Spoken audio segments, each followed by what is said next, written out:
nga guys, yun, nagkakilala kami ni PB is ano ko, 42 na ako, so wala na rin akong dalaw nun.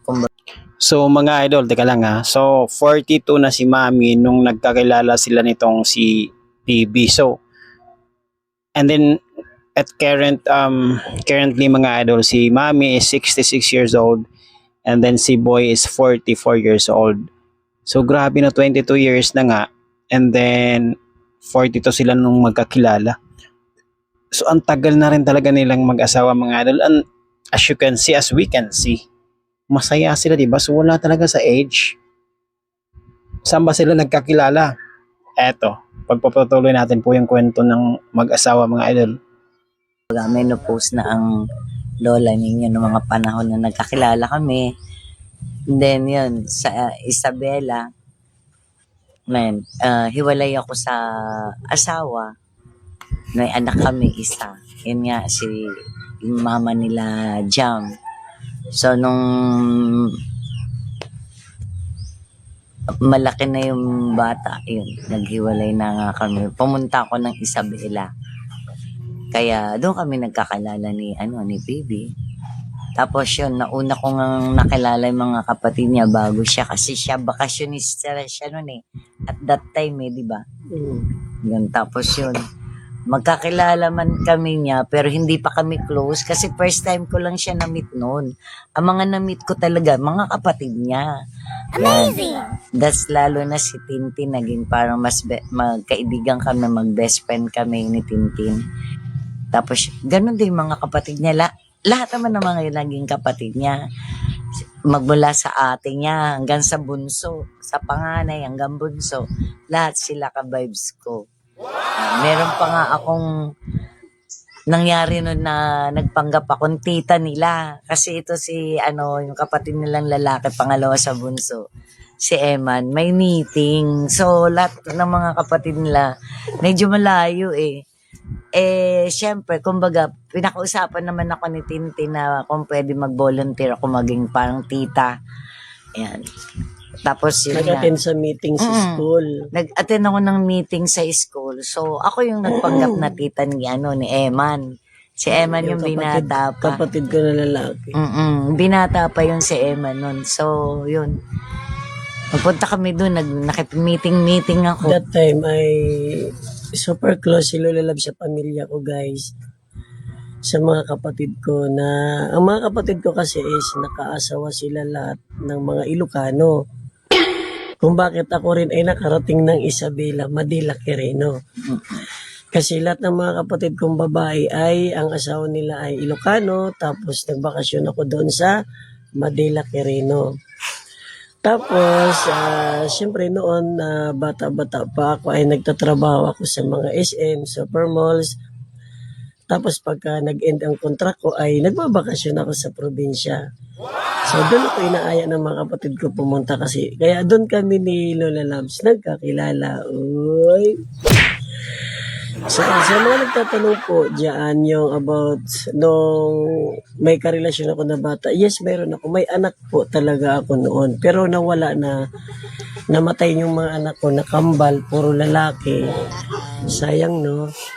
Kasi noong time nagsasama naman kami nung asawa ko na bata pa, na nabuntis ko ay siguro hindi niya nakayanan ang pagbubuntis niya kasi kambal nga. Tapos yun, masilan ang pagbubuntis niya kaya pagdating ng 6 months, nawala na kaagad yung mga bata kasi siguro hindi naman niya nakayanan yung pagbubuntis. So ayun, naging okay naman din the time kami noon. Kaya lang, hindi na kami nag-stay sa isa't isa noon. Kasi, meron akong mga nalaman that time. Pero secret akin na lang yun kasi hindi naman siya kasali sa part ng love story namin ni Lola Love. Kasali pa rin, kaya lang, wag mo na Siyempre, pass is pass naman na yun. Kaya, ayun. Nung naging kami ni PB noon at that time, nagsama rin naman kami nito. Nag-live-in kami sa bahay ng kapatid niya. Bali, yung isang kwarto doon, inupahan namin ni ay inupahan ba natin o libre na? Libre lang. Nilibre na kami ni Tintin. Libre lang yun. Doon na kami sa Pinatira tayo. pinatira kami sa bahay ni Tintin, yung isang kwarto doon naging amin, naging atin. naging kwarto namin dalawa. Yun.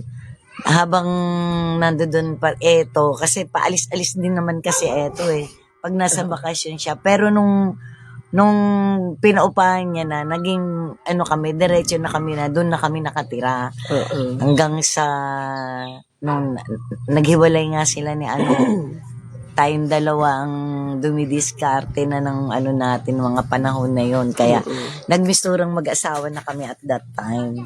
Pagkatapos nun, sa Manila din. Sa nagsama Manila. din tayo Pero sa Manila. nagsama rin tayo sa sa San Jose, di ba? Oo, sa Manila muna. Ayun. Tapos, Oo. sa Ikaw na magkwento doon sa Manila. sa Manila din, nagsama din kami din sa Manila ng mga ilang buwan din kami Ilang doon nila buwan. Labs. Tapos, bumalik naman si Lolo Labs dito sa San Jose. Tapos, syempre, may anak siya na abroad nga. Sinundan din niya ako. Tapos, syempre, nag-stay sila, nagre-renta sila ng apartment. Tapos, sabi ko, sige, habang may trabaho pa ako dito sa Manila, pag di off ko or pupunta-punta na lang ako sa San Jose. Kaya, yun ang ginagawa ko. Pumupunta-punta na lang ako kay Lola Love sa San Jose dito. Kaya, ayun, parang lagi na lang kami magkasama that time. Na hindi kami naghihiwalay noon. So, ayun, yun ang karagdagan dun sa aming full love story na tinatanong nyo dyan. So, na si Lolabs, hindi siya kasal siya, Kasal tapos ako. iwalay sila.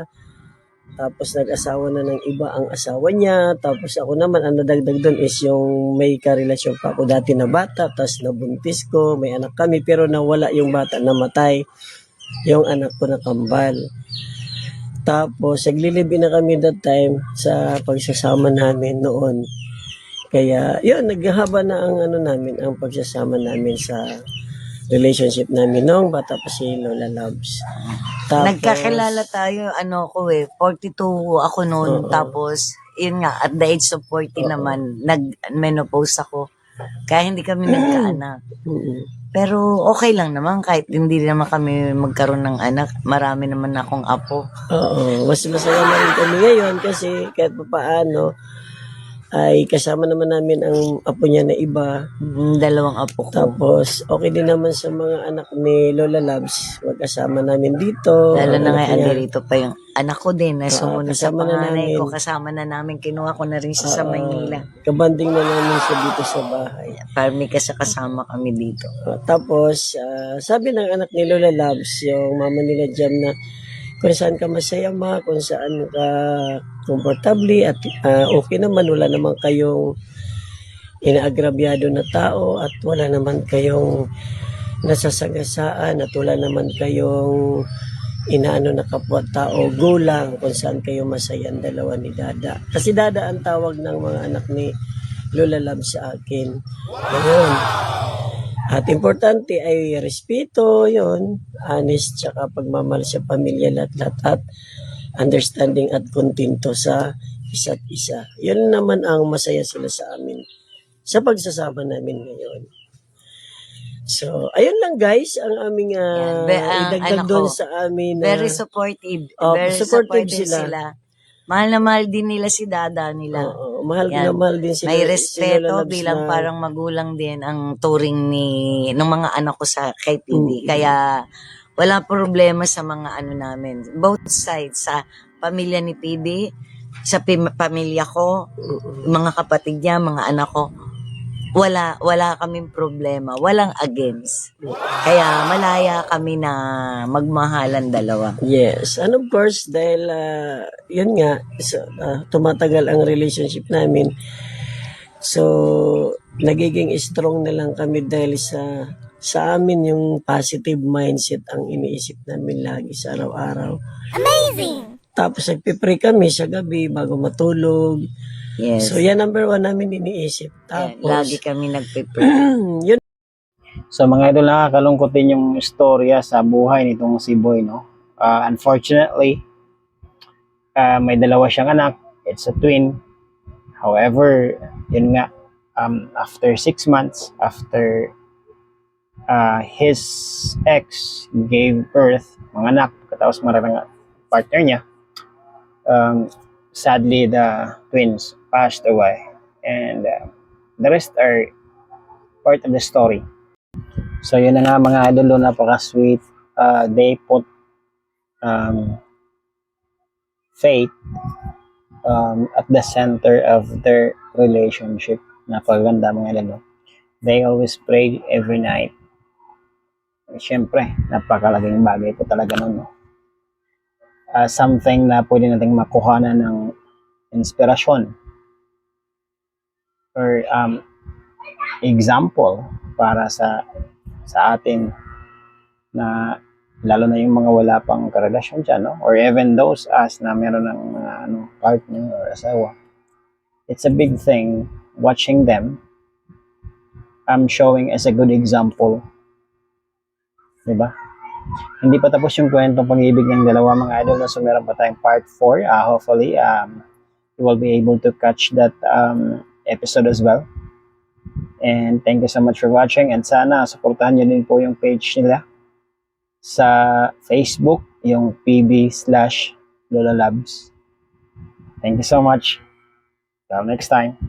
Gumaganda ang paligid kung bawat tao ay puno ng pag-ibig. Napapawi